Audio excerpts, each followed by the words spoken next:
প্রিয় দর্শক, এখন আমি চলে এসেছি রাধা কৃষ্ণের রাসলীলার স্থান নিধিবনে। এটি বৃন্দাবনের একটি পবিত্রতম স্থান। বনে অসংখ্য একই উচ্চতার এক ধরনের এক বিশেষ প্রজাতির গাছ রয়েছে, যাদের শাখা প্রশাখাগুলি নিম্নমুখী। বিশ্বাস করা হয় যে নিধিবনের এই গাছগুলি পরস্পর জড়াজড়ি করে রয়েছে এবং এগুলি রাতের বেলায় গোপিনীর বেশ ধারণ করে এবং ভগবান শ্রীকৃষ্ণ এবং রাধিকার সঙ্গে রাসলীলায় এখনো অংশ নিয়ে থাকে। বিশ্বাস করা হয় যে রাধাকৃষ্ণ এখনো গোপিনীদের সাথে এই মন্দিরে, এই নিধিবন প্রাঙ্গণে রাসলীলায় অংশ নেন। প্রাঙ্গণে শ্রী বাসী চড়ি রাধারানী মন্দির নামে একটি মন্দির আছে, যেখানে নিত্যের পর ক্লান্ত রাধাকৃষ্ণ বিশ্রাম নেন। নিধিবনের মধ্যে একটি গভীর সুন্দর কুয়ো রয়েছে।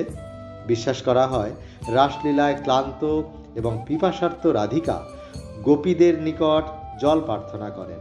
তখন ভগবান শ্রীকৃষ্ণ তাঁর বাঁশির আঘাতে এই কুয়োটি খনন করেন, যা পানীয় জলে পূর্ণ হয়ে যায়। সেই জল পান করে রাধিকা পিপাসা দূর করেন। বর্তমানেও দেখতে পাচ্ছি কুয়োটি স্বচ্ছ জলে পূর্ণ। নিধিবন রহস্যে ঘেরা এক রাসমহল। সূর্যাস্তের সঙ্গে সঙ্গে নিধিবন প্রাঙ্গণ বন্ধ করে দেওয়া হয় বেশ কয়েকটি তালা লাগিয়ে। বিশ্বাস করা হয় নিধিবনে কোনো ব্যক্তি সন্ধ্যের পরে প্রবেশ করলে পাগল হয়ে যায় এবং পরে মারা যায়। অর্থাৎ ভগবান শ্রীকৃষ্ণের রাসলীলায় কেউ প্রত্যক্ষদর্শী হলেই তার করুণ পরিণতি ঘটে। এবার আমি আপনাদের নিয়ে এসেছি শাহজি মন্দিরে। বৃন্দাবনের এই মন্দিরটি এক অনন্য সাধারণ স্থাপত্য শৈলী। মন্দিরটি ভগবান শ্রীকৃষ্ণ এবং রাধারানীকে উৎসর্গকৃত সাদা ইতালীয় মার্বেলে নির্মিত। মন্দির নির্মাণ করেন লখনৌর ধনী ব্যবসায়ী শাহ কুন্দন সাহেব 1876 খ্রিস্টাব্দে। মন্দিরের সবচেয়ে আকর্ষণীয় বিষয় হল এর 12টি সর্পিল আকারের স্তম্ভ, যা অখণ্ড মার্বেল দ্বারা নির্মিত, এবং দরবার কক্ষটি বাসন্তী কক্ষ নামে বিখ্যাত। শাহজি মন্দির গ্রিক, মুঘল এবং হিন্দু স্থাপত্য শৈলীতে নির্মিত। মন্দিরের কারুকাজ দেখলে চোখ জুড়িয়ে যায়। বৃন্দাবনের বিখ্যাত মন্দিরগুলোর মধ্যে একটি হল বাঁকে বিহারী মন্দির। ত্রিভঙ্গ ভঙ্গিমায় দণ্ডায়মান শ্রীকৃষ্ণের বিগ্রহটি রাধাকৃষ্ণের মিলিত প্রতিরূপ বলে বিশ্বাস করা হয়। এখানে ভগবান শ্রীকৃষ্ণকে শিশু জ্ঞানে পুজো করা হয়। সেই কারণে সন্ধ্যারতি বা ভোর আরতি এখানে হয় না। কালো কোষ্ঠী পাথরের বিগ্রহ। পূর্বে এই বিগ্রহটি নিধিবনের এক মন্দিরে পূজিত হতো। 1864 খ্রিস্টাব্দে এই মন্দিরটি নির্মিত হলে বাঁকে বিহারীজিকে এই মন্দিরে স্থানান্তরিত করা হয়। বহুকাল আগে বৃন্দাবনের সঙ্গীতজ্ঞ ও সাধক স্বামী হরিদাস বাঁকে বিহারীজির পুজো করতেন। বৃন্দাবন উত্তরপ্রদেশের মথুরা জেলায় অবস্থিত।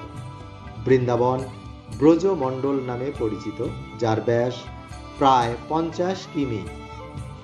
এখানে ছোট বড় মিলিয়ে প্রায় 5000-এর বেশি মন্দির আছে। বৃন্দাবন ঈশ্বরের লীলাভূমি। চৈতন্য মহাপ্রভু ঐশ্বরিক ভাবনায় আবিষ্ট হয়ে ধ্যান যোগে ভগবান শ্রীকৃষ্ণের লীলাভূমিগুলি, যেগুলি এই বৃন্দাবনে অবস্থিত, সবকটি উদ্ধার করেন। বৃন্দাবন যমুনা নদীর তীরে। আমি এখন উপস্থিত হয়েছি রাধা মদন মোহন মন্দিরে। এই মন্দিরের সেবায়িত ছিলেন চৈতন্য মহাপ্রভুর শিষ্য সনাতন গোস্বামী, যিনি বাংলার সুলতান হোসেন শাহের কোষাধ্যক্ষ ছিলেন। কালীয় ঘাটের নিকট অবস্থিত 50 ফুট উঁচু ডিম্বাকারে নির্মিত মন্দিরের গঠনশৈলী কলিঙ্গ নাগর রীতি। ঐতিহাসিক সূত্র থেকে জানা যায় 1580 খ্রিস্টাব্দে মুলতানের ব্যবসায়ী কাপুর রামদাস সনাতন গোস্বামীর নির্দেশে এই মন্দিরটি নির্মাণ করেন। 1670 খ্রিস্টাব্দে মুঘল সম্রাট ঔরঙ্গজেব মথুরা বৃন্দাবন আক্রমণ করেন। তার আক্রমণের সংবাদ পেয়ে আক্রান্ত হবার আগেই রাজা জয়সিংহ মূল বিগ্রহটি রাজস্থানে স্থানান্তরিত করেন, যা বর্তমানে স্থাপিত আছে রাজস্থানের করৌলির মদন মোহন মন্দিরে। সেখানে নিত্য পূজিত। অরঙ্গজেবের ধ্বংসলীলার পরে ধ্বংসস্তূপের ওপর 1748 খ্রিস্টাব্দে আদি মদনমোহন বিগ্রহের প্রতিরূপ স্থাপন করা হয়।